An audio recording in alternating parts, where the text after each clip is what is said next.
So, um, so my name is Patricia Gilligan, and I live in Henry Street in the suburb of Leichhardt in the city of Sydney, in the very large country of Australia. Now, I only put this destination in case of possible connection, but it's impossible. But the internet is a mind control system, really, in the sense that we know that advertisements induce you to buy things that you may or you may not want.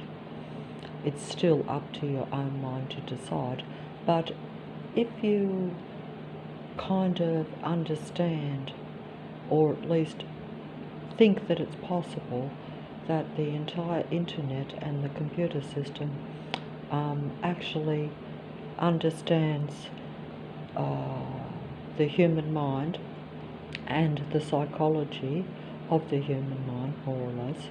So if you realise that, and there's no reason to not suspect or totally believe, really, that of course if you're talking about selling products or selling themselves or selling anything, because the internet sells itself, the computer system sells itself, just as it's selling products and things that you want to buy and that you need.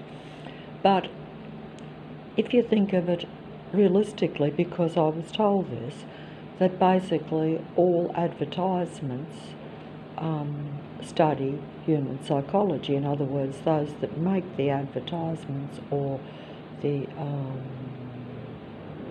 companies, the ones that make the product, and they're usually behind the powers that be. In other words, they are your power players of earth, and we know this because anyone who has massive influence, who has massive industries, of course they control earth, and they control me because I have to buy their products, I have to survive, I have to need their things to survive.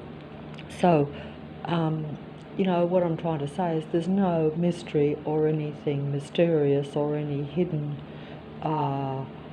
there's no hidden mysteries or any conspiracies behind that. It's out in the open. It's just that when you actually are on a computer, or even if you are thinking to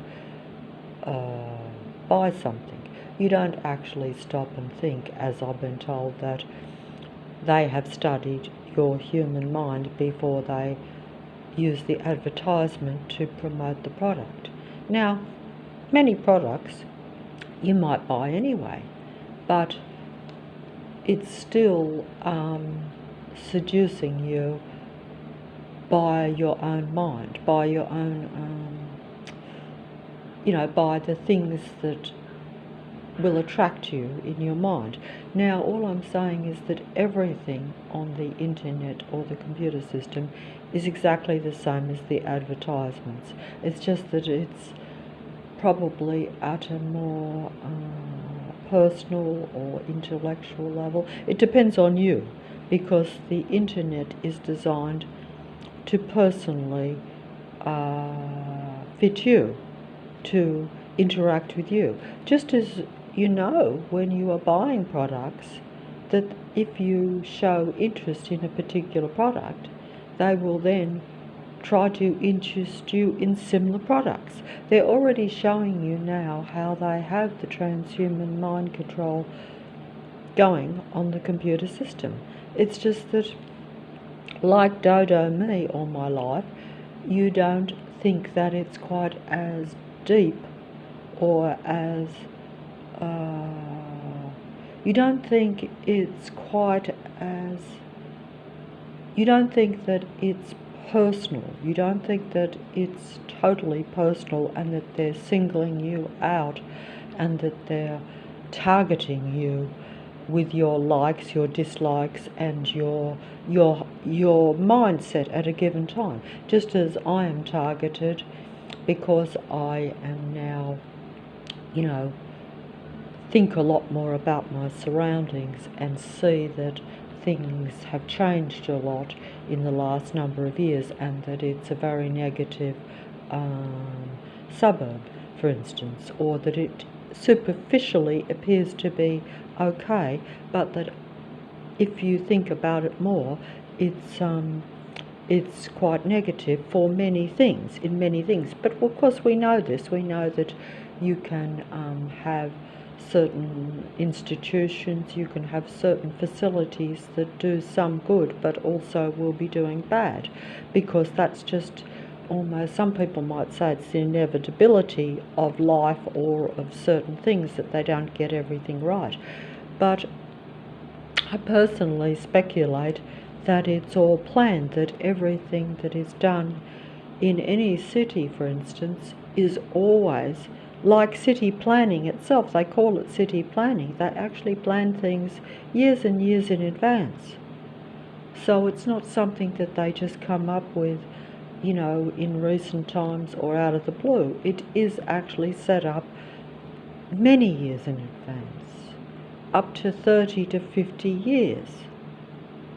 In fact, you know, if you are looking at it from a spiritual level or a religious level or a higher level, then you may even be looking further, because religious fanatics, as you know, they think in terms of eternity, life after death, life, you know, belief in particular gods that mean that that's more important than the now, so they have to think long term, all this sort of stuff. It's like that. Now, I'm not disputing that. I will dispute, just personally, that it's a controlled earth. And who or what controls it? Is it for you? Is it your God, or is it the other's God, or is it another God?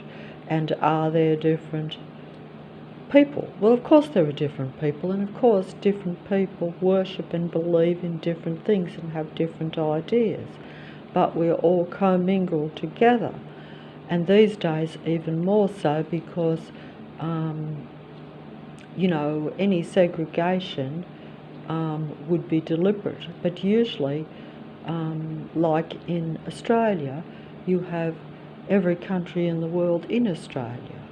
So that means that you have all different beliefs, all different ideas, all different denominations, because you'd have to, because you have, you know, different, you know, whereas in the past things were more segregated, so you would have mainly groups of people of like mind together. You know, and whether some people think this is good or not is open to debate. A bit of sense would probably say that like-minded people, or people who have more things in common, do coexist together more comfortably. You tend to seek out friends that you have something in common with, don't you? Which is why I have difficulties, because if a large number of people have now become what we call malignant, narcissistically mindseted. In other words, they're filled with that spirit of narcissism. And that just simply means that they have that personality. They've allowed that state of being to become their normal state of thinking, you know. So that's... So I'm not sure today. The wind is blowing up a little bit, but that is good because it's quite warm. And of course, there's the usual activity, I think, going on out here, as usual, every day. Now, I could say that Leichhardt is the noisier suburb in Sydney, but I haven't been to other suburbs, but I know that there is always continual work, continual noise of a mechanical or negative sound always going on in the street and everywhere you go in the suburb. Now, some people might say, well, is it coincidence that you have so much negative sound always coming at you every day for the last 7 years non-stop? You know, so it's not just that it's always next door or across the road, but also that the sound is never masked to where it, you know, doesn't come into, you know, your living space. In other words, it's coming into your house, which people probably shouldn't be making excessive noise every day of the year, almost without exception, to where the sound comes into your house for a large amount of the day if you are home. And then if you go out, you have these constructions staged around you. And I say staged because it seems as though it's all can't be real, that so much construction could go on daily and daily. And if anyone thought about it, but of course that's another point too, is that you have to say, is the you know, is the situations or the constructions that follow you around, because basically, and it's not just the construction, it's the activity. You have supposedly 14,000 people in the suburb of Leichhardt where I live, but if I look on the streets and the number of vehicles that go past, it would have to be, you know, many times that to account for the amount of people on the street. Also, if you've lived in the same suburb for the same time that I have, like I have lived here for nearly 30 years, so you do, you know, I think that, and I've walked on the same streets most days, so I don't think that my opinion on those streets is invalid. No, it could not be. But, you know, whereas, because if I say that to someone else and they're living in a different suburb, or if they only visit here, or if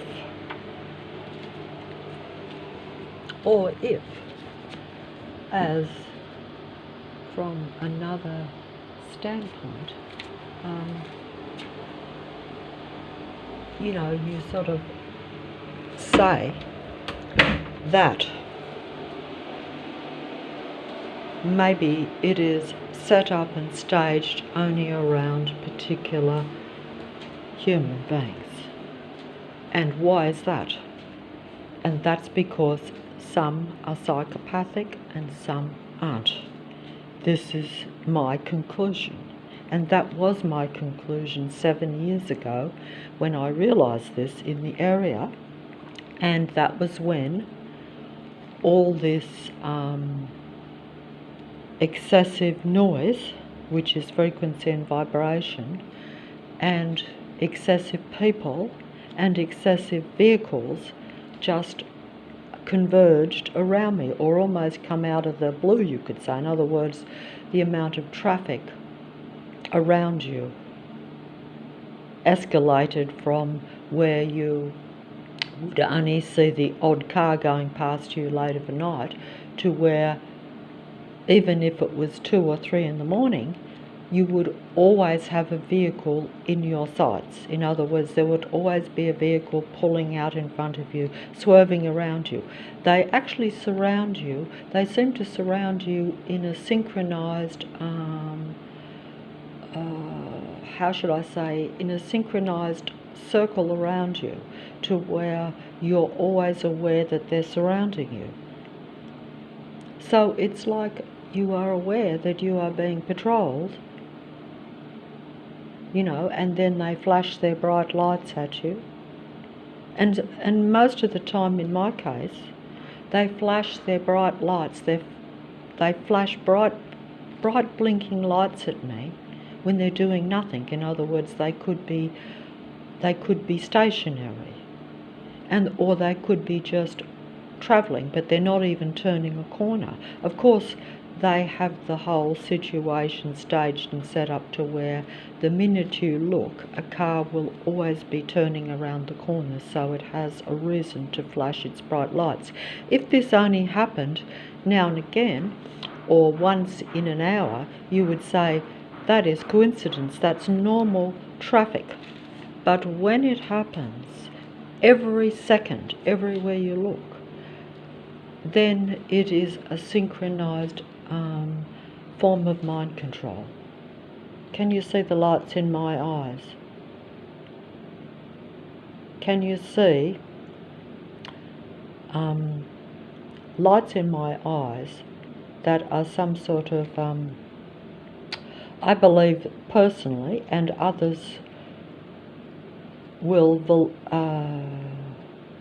validate this, but only those that have this, because not everyone has these things, but also not everyone is targeted, because most people in many areas are psychopathic or malignant narcissistic people, and so they are all about human control. And we're told this by psychology, by your expert top level philosophers, psychiatrists and psychologists. It's a scientific fact. There's no dispute about that. The only dispute is the numbers. But the numbers in many areas, because like mingles with like and like attracts like, and most people want to be in suburbs and areas where they have something in common. In the city of Sydney, they will openly tell you that if you go to some areas, you will get the same type of people, that they will act the same, that they share the same ideas. You know, like I could use examples of this. This is not, none of these things are disputed, even in Sydney. It's just that I personally haven't become aware of it until recent years, because I didn't think it was important. I didn't think it affected my life. And, you know, so I didn't look into it. But I've had to look into things in recent times when the entire area has changed, or at least probably hasn't really even changed. But it's like where, you know, most psychopaths, for instance, stay hidden. They don't go out and say, hello, I'm a psychopath, glad to meet you. You know, like, would you like to have a relationship with me? Let's talk. No.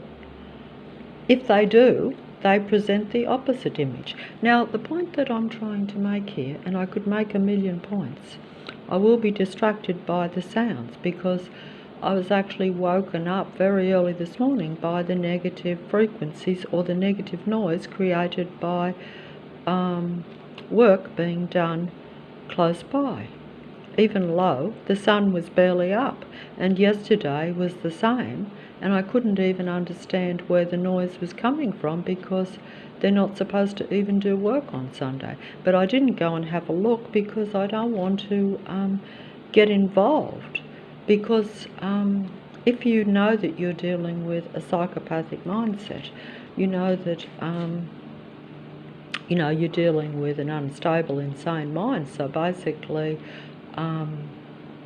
if they're already making their presence felt in a covert, passive-aggressive manner by making a lot of unnecessary noise, then you certainly don't want to provoke them by openly confronting them in any way, because it's not like you're dealing with normal people. If you realise that a large amount of particular areas are populated by psychopathic types of people, then you can't confront them or even discuss things the way you would with a normal human being. It's very easy to rationalise and to talk to a normal human being to point out things that are reasonable, but this is not the case with malignant, narcissistic, psychopathic types of human beings, and we're told this. And if you interact with them, you will experience this, because although they will pretend to be human and sometimes even agree with even a complaint, they will say, oh yes, you're quite justified, that's unreasonable, or, you know, then they will passively aggressive, you know, try to get back, shall we say.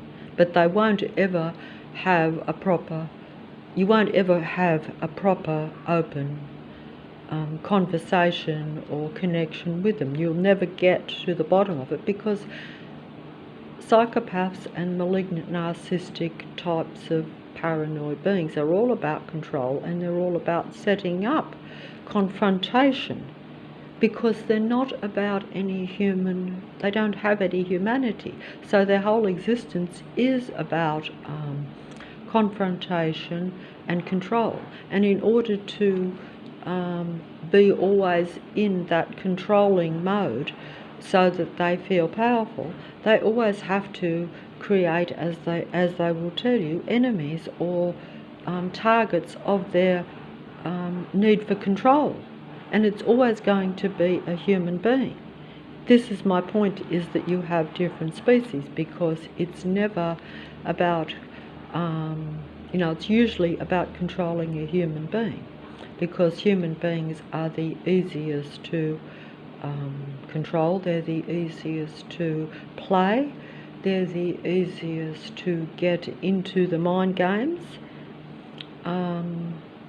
because they're human, so they have human things that they would, you know, that they think about, whereas psychopaths don't, we're told, don't care about anything. You know, they tend to see everything black and white, and everything's just something they can control. I think everything's, we're told this with the psychology, that everything's the same to them, every person is the same. It's just that some, you know, might be a toy that they want to play with more. And unfortunately, if you're a human being and have any feelings and emotions, you will be their favourite toy, unfortunately, because they can get more emotion out of a real human, whereas even of their own kind, they get less reaction naturally, because a human being has more emotions. Human beings have a very wide range of frequency and vibration. Human beings, you know, have, they're the only ones that have potential for, you know, happy vibration and frequency. I'll use the word vibration or vibe because that's something that you can understand. If you go into frequency, vibration and energy, that's what we're told by science makes up everything. And that means that everything simply vibrates. It's just that we don't see it. They can see it under a microscope, but I can't see it with my eyes.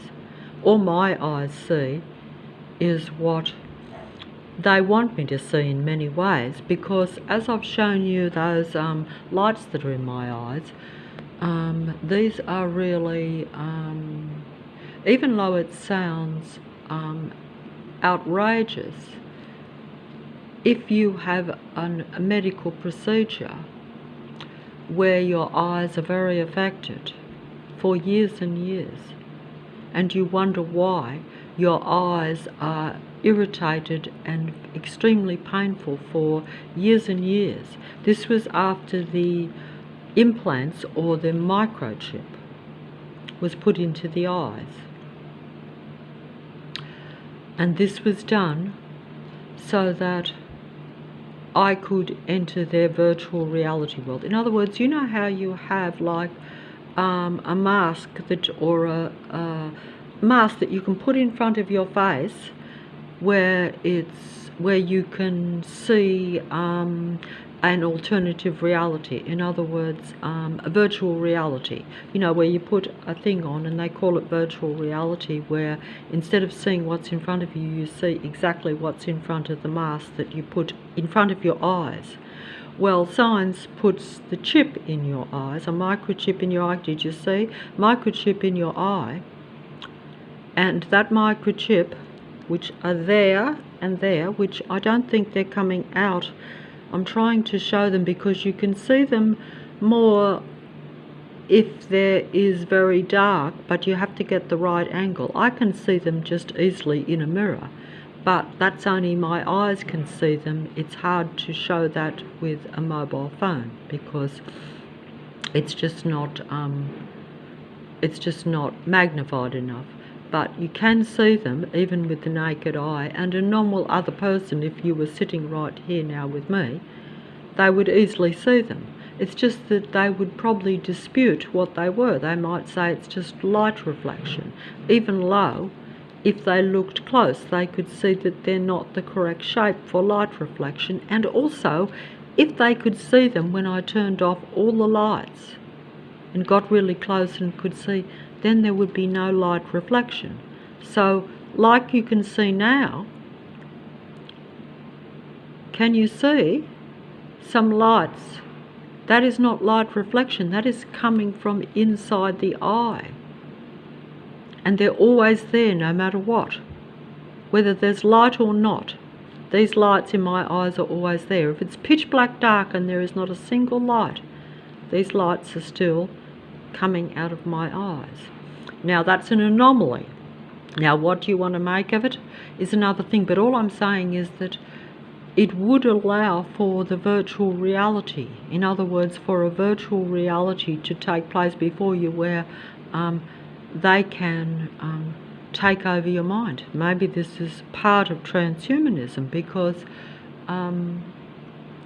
if I see transhumanism taking place on the computer directly, but you know, many people will say, yes, they do interpret your likes and dislikes. They do read your mind to some extent. They read your ideas. They put onto the screen what you want to see or what they think will seduce you to keep watching the screen. Now, if you don't see that as transhumanism, that's because you don't realise how deep it is, or how much it is, or how really intrusive it is. You just see it as, yes, it's computer technology at a primitive level.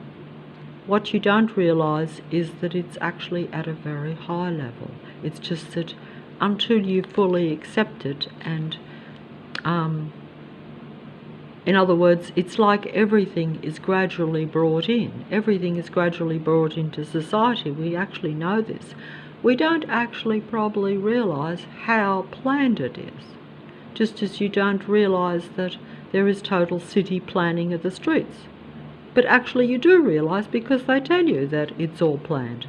It's just that you don't think about it. When you see them doing the constructions around, whilst they're also making a lot of negative frequency and vibration for the humans, or unnecessary frequency and vibration, I think. I think that the suburb of Leichhardt does a lot of unnecessary constructions, but even if the constructions are desirable and some people like them, they still make unnecessary sound while they're doing those constructions, so that there's always sound going on to keep a human being feeling not content. Because if you have a jackhammer going a lot of the time, that is not conducive to you thinking clear or to being at a happy vibe, is it? No. Whether you think this is deliberate and staged, it wouldn't matter. I would still say that I live in the noisiest suburb, and that it's a very unpleasant suburb to live in and get round in, because you hardly ever don't have some negative sound. In fact, it goes beyond coincidence in my own perception, because it's one thing to say, yes, you have a couple of major constructions going on and they happen to be on the streets where you go. But like, for instance, if you sit down in the park, or if you go into the mall, or if you, basically if you go anywhere, this same situation happens where you will have people inside their houses or inside shops making some mechanical sound.